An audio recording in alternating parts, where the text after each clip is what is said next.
ายเสนอสินนะครับโตก่อนเลยเขาจะเลย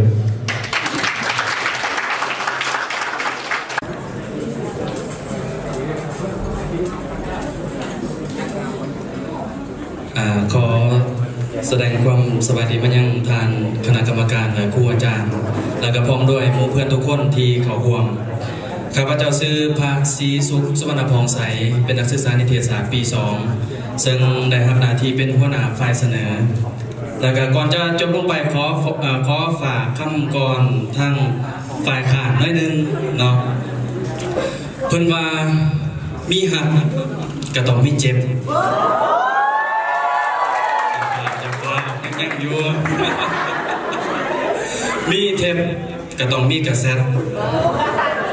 มีไม้แมทก็ต้องมีแนวแทนทุกๆซีแง่ก็ยังมีไฟแดงแต่มือนี้ต้องขอโทษนำคำแพง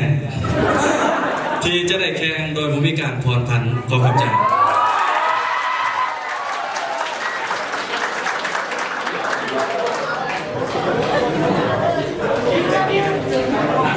บรรยากาศก็สบายดีคณะกรรมการนะครับครูอาจารย์ทุกคนนะที่มาร่วมงานในวันนี้แล้วก็สำคัญเลยสบายดีทั้งฝ่ายค้านทุกคน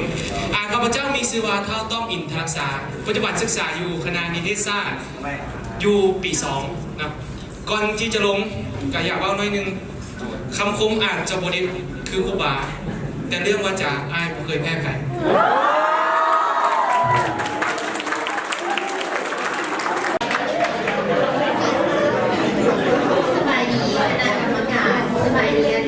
และวงเพื่อนทุกคน